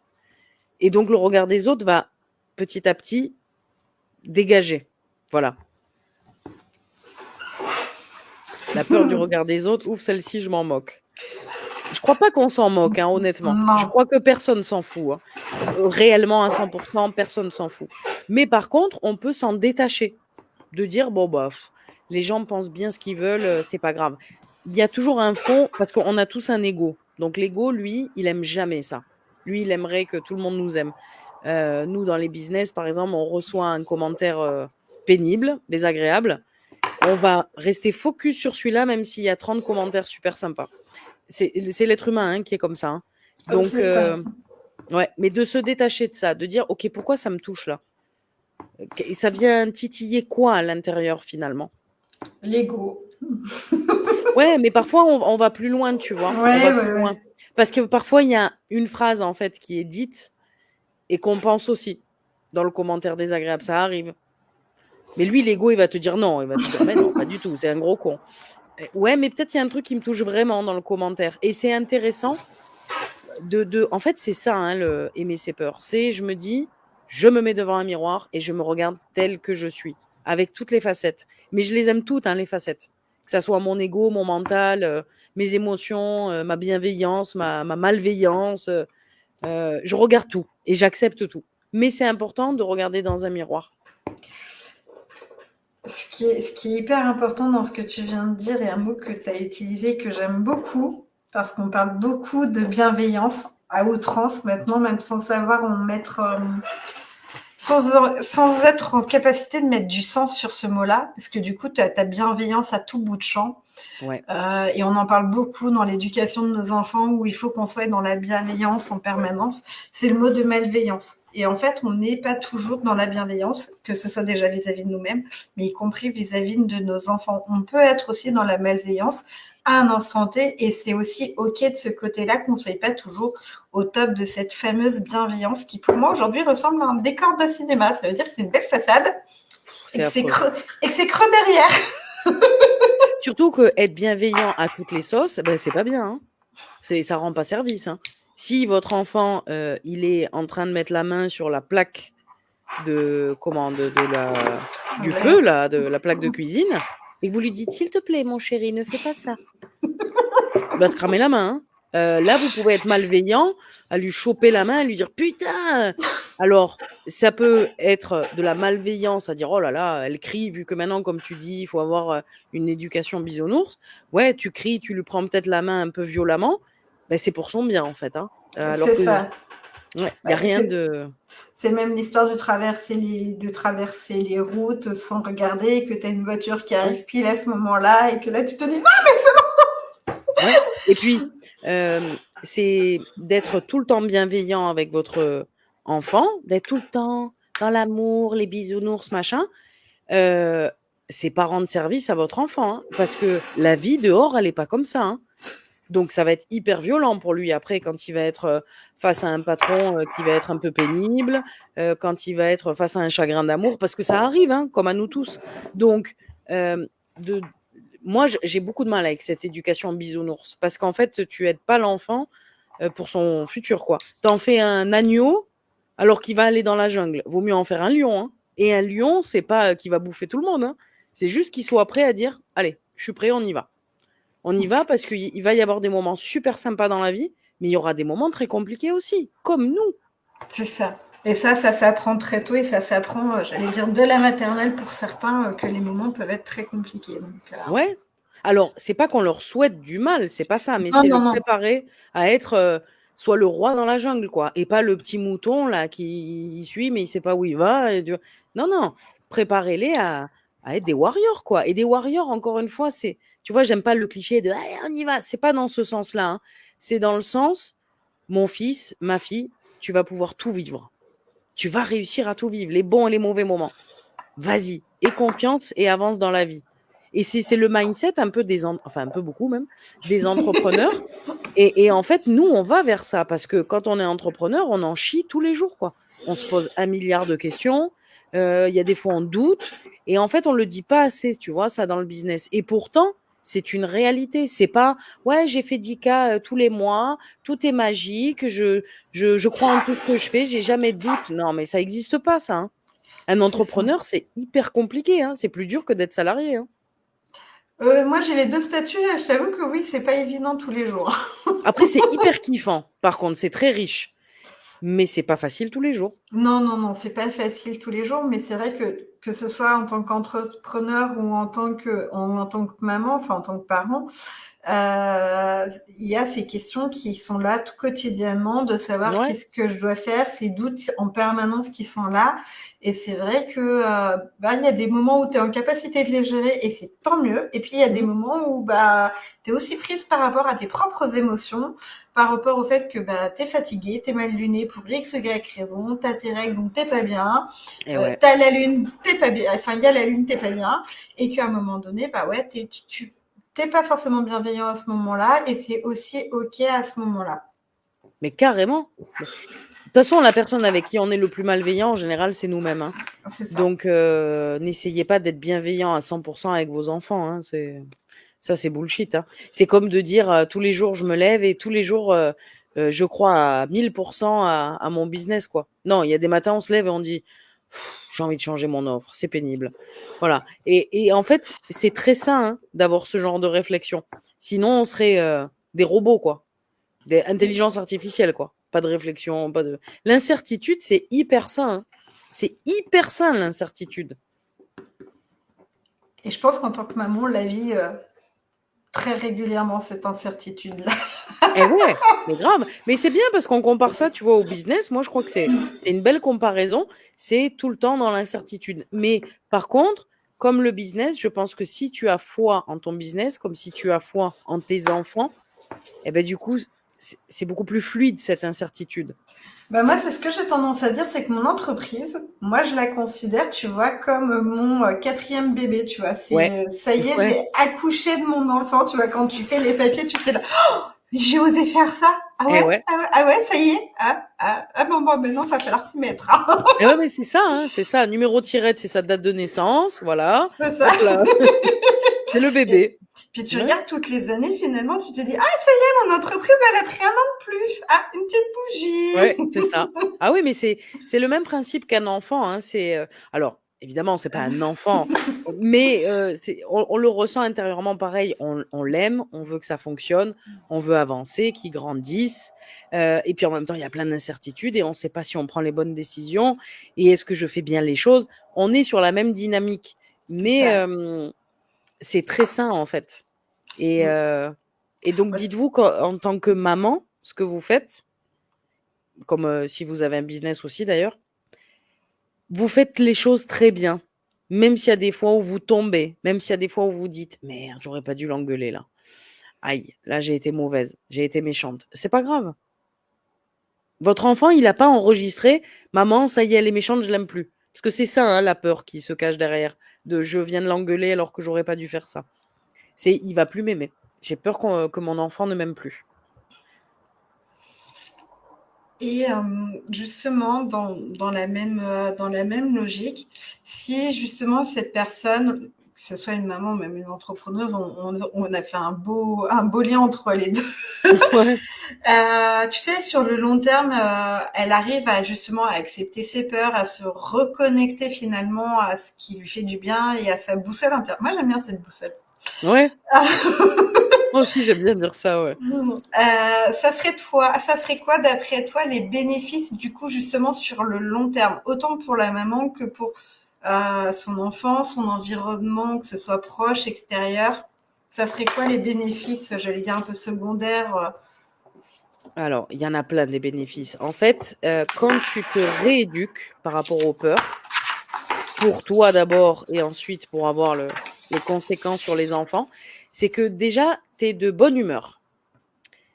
C'est-à-dire que même quand tu as peur, bah, en général, tu es de bonne humeur. Parce que tu sais que c'est normal, c'est OK, le facteur arrive. Tu vois, c'est plus la panique, quoi. Donc ça, déjà, c'est énorme. Tu as plus d'énergie aussi. Tu as plus d'énergie parce que même principe, tu sais que, OK, ça fait partie du jeu, c'est cool. Tu as plus de patience et d'écoute avec tes enfants.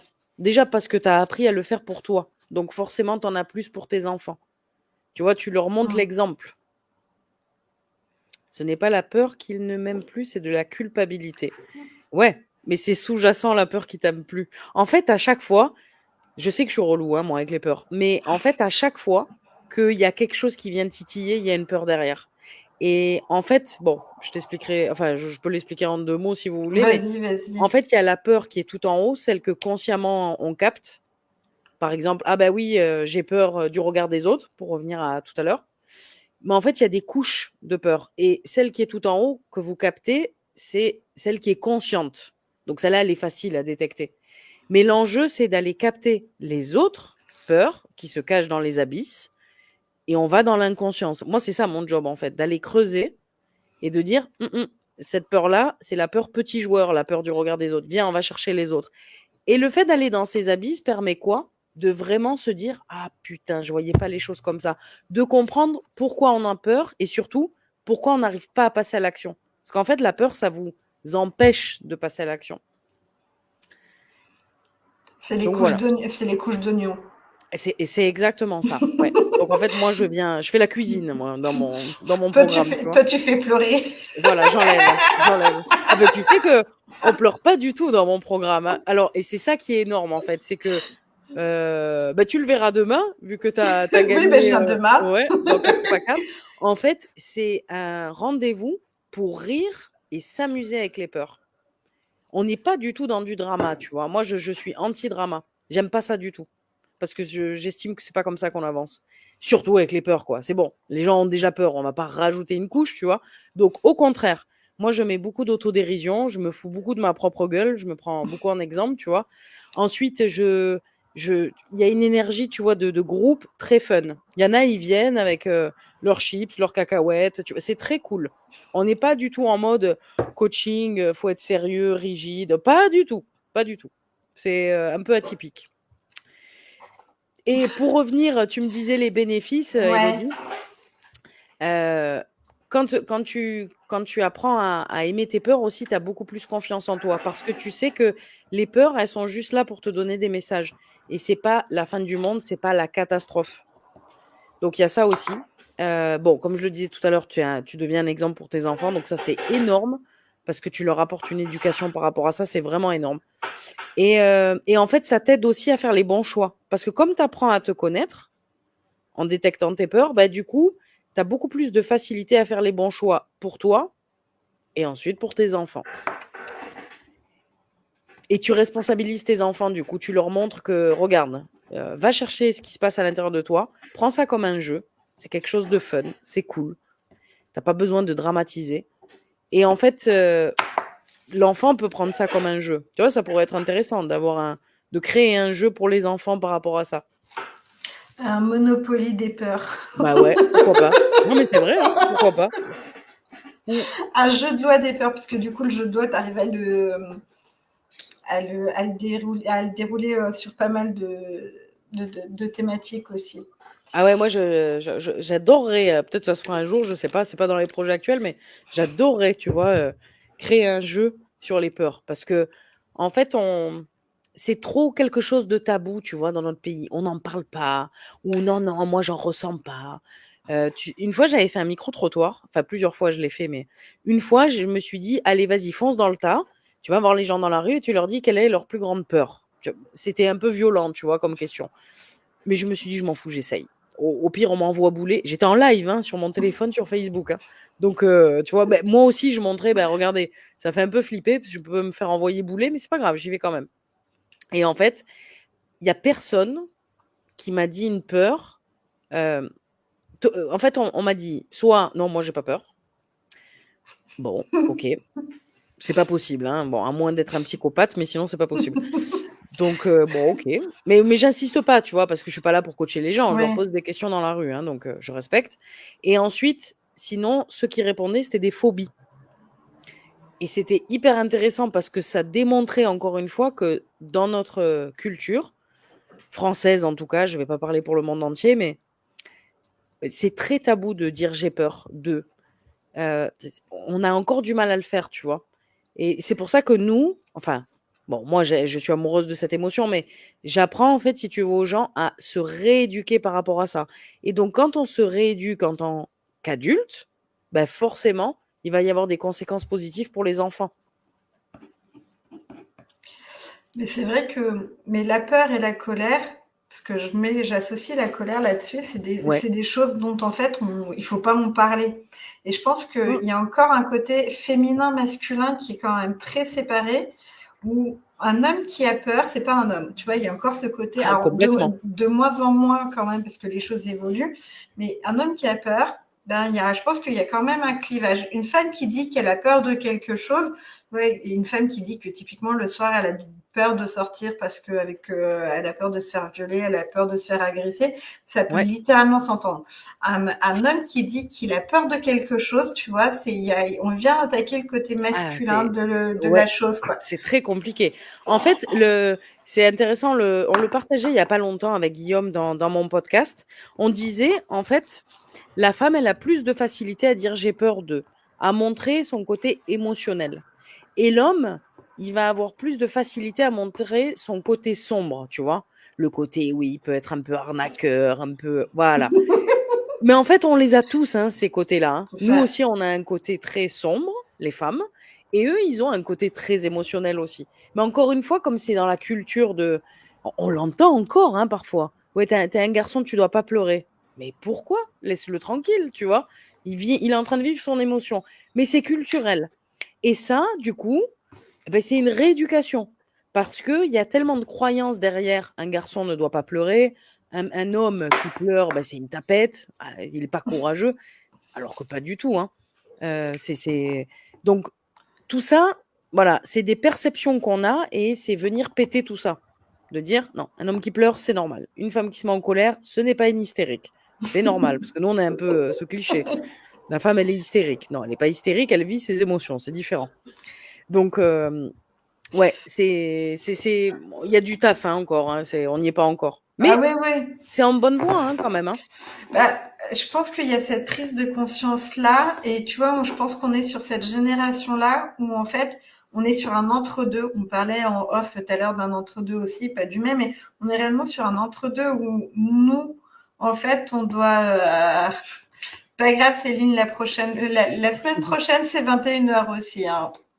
Après le coucher des enfants, 21h tous les mercredis. Sauf une fois par semaine, et une fois par mois parce que je fais du réseautage, donc, mais sinon c'est tous les mercredis. On a ouais ce côté des émotions où même nous en tant qu'enfant on n'avait pas trop le droit d'exprimer nos Eh ouais, émotions, c'était quelque chose de très secret et de très tabou, et on est de plus en plus dans ça, dans l'acceptation des émotions. Donc en fait il faut qu'on apprenne à nos enfants à gérer leurs émotions sans que nous on sache gérer même des fois les nôtres, où on est même des fois mettre des mots sur des émotions, c'est hyper compliqué en fait. ben, Et on n'a du pas appris. On non, l'apprend maintenant en fait, adulte. Donc c'est pour ça que c'est très intéressant de se prendre en exemple soi. C'est-à-dire que on peut pas demander à un enfant de montrer ses émotions si nous-mêmes on le fait pas. C'est absurde, ça marche pas. ben c'est ça. Puis comme ils sont en miroir, ce que j'aime beaucoup sur cette relation de miroir, c'est que du coup, quand toi t'es en colère et que t'arrives pas à le montrer ou que justement t'as des peurs, ton enfant tu te dis mais t'as pris ça, mais pourquoi t'es comme ça en fait? Ah, parce que je suis comme ça en fait. Eh oui, oui. Eh ouais, ouais, ouais. Non mais carrément. Hein. Mais c'est intéressant parce que ça permet aussi de s'accepter tel qu'on est, tu vois, de dire bon, mon gamin, il est comme ça. Ah bah oui, c'est que moi, je le suis aussi. Ok, bon, bah c'est pas grave, c'est cool. Je viens d'apprendre un truc sur moi et du coup, j'apprends un truc sur lui aussi. Mais lui, l'avantage de l'enfant, c'est qu'il est modulable. On peut encore venir créer du changement. Et si on n'y arrive pas en tant que maman, eh ben, il le fera plus tard, lui, en tant qu'adulte. C'est pas grave. Puis ce Mais sera son chemin de vie en plus. c'est ça, c'est ça. Mais la première responsabilité, c'est sur soi. Parce que tu sais, il y a encore ça aussi dans la culture de bah, maintenant que je suis adulte, je n'apprends plus rien. Ou bah, c'est trop tard, c'est mon caractère. Mais non, c'est pas vrai. Bah ouais, bah, c'est ça, hein, c'est ça. Sans aller non plus dans l'excès, hein, évidemment. Hein. On va pas taper tout le monde hein, non plus, c'est pas ça. Hein, mais ouais, mais ça, c'est vraiment, tu sais, des trucs clichés qui se sont passés de génération en génération. Hein. À dire l'homme ne doit pas pleurer, la femme est hystérique, avoir peur c'est pour les faibles. La peur, c'est ce qui nous a permis de survivre jusqu'à aujourd'hui. Les hommes de Cro-Magnon, là, s'ils n'avaient pas eu peur, ils n'auraient pas pu bouffer, ils se seraient fait bouffer par toutes les mammouths et toutes les bêtes féroces. Heureusement qu'il y a la peur, c'est super bien. C'est ça. C'est juste que nous, on n'est plus en mode survie et on croit encore qu'on l'est. Alors que non, hein. Il y a un très joli dessin animé en parlant des hommes de Cro-Magnon et des peurs, c'est les Croods. C'est la famille des Croods et justement une famille qui vit un peu recluse dans des cavernes, qui sort une fois tous les 10 jours et tout, Ouais. jusqu'au moment où il y a un événement qui sort. Et là, en fait, ils sont obligés d'aller dans le monde extérieur. Ils ont plus. Et là, c'est la hantise parce que du coup, comme ils sont les seuls du coin à avoir survécu, tu vois. Il y a tout un travail autour de la peur, du coup, de l'environnement extérieur, de la réadaptation, parce que surtout que c'est le père, le chef de famille, en plus qui a une fille très young, comme on aurait tendance à dire, très masculine et qui porte aussi, qui va, elle, aller à la découverte des sentiments amoureux. Et c'est génial le travail sur les peurs par rapport à ça, tu vois. Ah, c'est top, Le hein. lien. Ouais. Ouais, mais c'est génial. Il y a plein de messages hein, subliminaux dans les dessins animés ou dans les films. C'est cool. Ah, tu Ouais. les regardes plus de la même manière en étant adulte qu'en Ah bah étant c'est enfant, sûr, hein. c'est sûr. Mais c'est génial. Comme à l'époque, ils avaient sorti Vice Versa pour les émotions. J'avais trouvé ça génial pour les gosses. Et Il même y a pour le nous les 2, adultes, hein. il y a le 2 qui sort au mois de juin, hein. Ah bah alors moi, je vais le voir direct. Moi j'adore. J'ai adoré. Je l'ai vu 3-4 fois pour regarder un peu les détails, tu vois, pour comprendre un peu ce qu'il voulait nous dire. Et en fait, je trouve qu'il y a plein de messages qui sont hyper puissants, quoi. Ah, mais il est magnifique, hein, vice versa. Et génial. Et là, j'en ai trouvé un autre qui s'appelle La Nuit d'Orion. Alors, si vous voulez le regarder, c'est sur les peurs. C'est génial. Alors, il parle beaucoup de phobie parce que c'est la peur du noir par rapport à un enfant, etc. Mais en fait, il parle des peurs de façon plus globale. Et en fait, le petit garçon, qu'est-ce qu'il fait? Il devient ami. Je ne vais pas spoiler, mais il devient ami avec la peur du noir. Donc, c'est pour ça, je me suis dit, ben oui, c'est ça. Aimez les peurs. Aimez vos peurs. Soyez potes avec elles. Parce que c'est le meilleur moyen d'avoir une belle relation et donc, du coup, c'est une relation entre vous et vous, hein, les émotions, c'est à l'intérieur. Hein. Donc, une belle relation avec vous et donc une belle relation ensuite avec vos enfants et leurs propres peurs. Donc, en fait, c'est. Bon, après, je prêche pour ma paroisse, mais moi, je suis en kiff. J'aime cette émotion. Bah, Elle c'est est pour ça, magnifique. oui, mais c'est pour ça que tu es là ce soir. On va terminer sur un petit exercice simple, justement, pour Ouais. accepter ses peurs ou un exercice de reconnexion à soi qu'on pourrait éventuellement faire dans le quotidien ou quand on en aurait besoin. Tu proposerais quoi, toi, du coup? Alors, moi, j'aime bien les jeux et j'aime bien les jeux, tu sais, où on revient à l'enfant intérieur. Parce que nous aussi, on est des grands enfants. Ouais. Et en fait, de prendre un joli carnet de notes que vous achetez juste pour ça. Hein. Prenez pas un truc que vous avez déjà à la maison. Prenez un joli carnet de notes. Allez acheter des crayons de couleur, des feutres, comme si vous étiez un enfant. Et mettez de la fantaisie, de la créativité dans ce carnet. Appelez-le le carnet de vos peurs. Et notez tous vos blocages actuels. Que ça soit une peur détectée ou non d'ailleurs. J'ai pas le temps pour moi, je suis épuisée physiquement, j'ai la surcharge mentale, mes enfants parfois je peux plus me les blairer et c'est dur à accepter, voilà, tout ce que vous pouvez ressentir et allez détecter les peurs qui se cachent derrière ça, mais faites-le comme un jeu, vraiment. Ne vous mettez pas la pression à dire bon merde, j'arrive pas à trouver la peur. Tranquille. Pourquoi je suis épuisée physiquement? Ben parce que j'en fais beaucoup, parce que je m'oublie. OK, de quoi j'ai peur derrière ça? Vos peurs, elles vont arriver, mais vraiment, faites-le comme un jeu, hein. Faites ça quand vous êtes seul, tranquille, peut-être le soir, au lieu de scroller sur les réseaux. Et ben, vous vous dites: «Je prends mon carnet de peur et je vais un peu m'amuser avec ça» et regardez un petit peu ce qui vient, parce qu'il y a des choses qui vont sortir et ça va vous aider à regarder ce qu'il y a à l'intérieur de vous et sans jugement. Juste de dire: «Ah ouais, j'ai tout ça à l'intérieur de moi. OK. Bon, bah, déjà, je le sais, c'est cool, je commence à détecter des trucs» et en fait, à force de vous amuser avec ce carnet de peur, ça va devenir de plus en plus un automatisme et vous allez pouvoir jouer avec ça. Et si vous voulez aller plus loin, moi j'aime bien faire ça aussi, et c'est pour ça que j'aime bien ces dessins animés type Vice Versa ou quoi. C'est quand vous détectez une peur qui revient souvent, bah, dessinez-la comme si c'était un bonhomme. Bah, un bonhomme rigolo, fun, joli, quoi. Et d'en faire un pote. Bon, bah lui, c'est mon nouveau pote. Peur du regard des autres. Ouais, je sais pas, vous le faites en violet avec des ailes, des papillons. Il est trop cool, lui. Devenez pote avec vos peurs, quoi. Et c'est une façon très ludique. Et surtout quand on est neuroatypique, on aime bien faire des trucs comme ça. Un truc fun, amusez-vous avec ça. Ça peut être votre jeu du soir quand vous avez passé une journée difficile. Et ça va vous aider à vous reconnecter à vous en détectant vos peurs et en apprenant à les aimer. Ah oui, c'est un chouette exercice. Je crois que je vais le faire aussi. Ah, tu vas te régaler, tu vas te régaler. Ça Non, mais devient tes potes. c'est surtout que, du coup, tu sais que, enfin, moi, sur mon bureau, tu vois, j'ai mon pot de Ah crayon ben de voilà, couleur et de feutre. eh ben c'est parfait. Et j'ai même mes gamins qui viennent piquer dedans. Du coup, je râle parce que du coup, c'est mais maman, il y a plus ce feutre là dans ton pot. Bah non, vous me l'avez piqué, vous me l'avez pas remis à sa place. Je l'ai plus à un moment donné. Vous êtes gentil, mais Ah ouais, ouais, ben achète un joli carnet, tu vois. Tu sais, comme quand on était gamin et qu'on avait, comment ça s'appelait? Le carnet de correspondance, je crois. oui, bah, et Euh, ça existe toujours. Hein, je te rassure, ça ah ben existe voilà. toujours. Hein. Eh ben, on aimait en prendre un qui est joli, un peu personnalisé, qui nous plaît, etc. Bon, après, on l'achetait ou pas avec les parents, mais en tout cas, on avait envie. Ben là, faites ça. Prenez un carnet de notes que vous trouvez au format que vous voulez dans une librairie ou même sur Amazon peut-être. Hein. Eh ouais, faites-en des personnages et des personnages sympas, quoi. C'est-à-dire que ça va vous aider aussi à mettre de l'autodérision, à rigoler du fait d'avoir peur. C'est ça, dédramatiser. De dire, bah, c'est pas grave. Parce qu'on a tendance parfois à oublier qu'on est des êtres humains, hein, donc que tout ça, c'est Ah, pas grave. Hein. après, t'en crées une BD avec tout le dialogue de tes peurs. Grave, mais grave, c'est génial ça. La BD des peurs, c'est trop bien. Tu sais, entre ton jeu de loi et ta BD des peurs, c'est bon.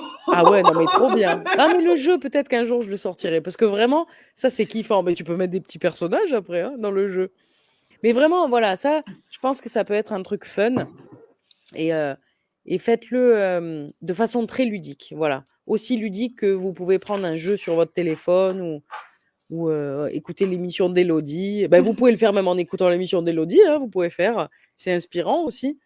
Mais bon, moi, je conseille quand même, non, je dis ça, mais je conseille quand même d'être focus un peu là-dessus, Ouais, sur l'exercice. Ouais, faut être dans quand sa même. bulle. Il faut être dans sa Ouais. bulle. Moi, j'aurais même tendance à dire, si vous avez besoin, c'est mettre de la musique pour pouvoir. Oui, Moi, je sais que j'ai besoin ouais. de musique pour canaliser, hein, mais c'est mon truc à moi. Mais ce qui est important, c'est de faire comme. Enfin, ce qui est le mieux pour vous, voilà. Il n'y a C'est pas ça. de recette miracle, encore une fois, mais amusez-vous à faire ça, quoi. C'est votre jeu d'adulte avec votre enfant intérieur, quoi. Et c'est s'autoriser à aller se reconnecter à son enfant Eh intérieur. ouais, eh ouais. Et c'est cool. Comme tu sais, parfois, on peut colorier des mantras, des choses comme ça. C'est un peu dans le même principe. Mais là, on va plus en profondeur. On va vraiment faire copain-copain avec les peurs, quoi. Donc, voilà, on va finir sur le copain-copain avec ses peurs. Ouais. Je trouve que c'est une belle note positive du coup de fin.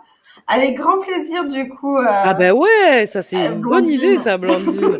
Mais grave, Mais ça grave, va alors être moi, fun. c'est vrai que je partage pas mes dessins sur mon mur ou quoi que ce soit, parce que c'est plutôt du perso, mais c'est vrai que je sais que moi, j'aime bien aussi dessiner quand je fais de la méditation ou quoi que ce soit. Des fois, je pars dans des trucs, je sais pas trop à quoi ça correspond, mais ça me fait du bien, donc Ah ben c'est voilà. ça le plus important. Ouais, ouais. C'est ça.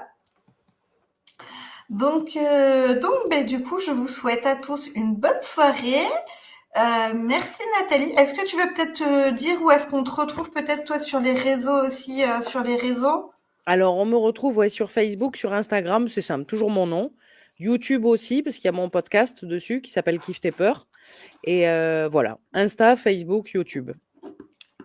Et tous les mardis soirs avec Guillaume pour l'émission. Et le lundi soir, maintenant je fais un live qui s'appelle Même pas peur, où les gens viennent se challenger en live avec moi. Et il y a des cadeaux à gagner.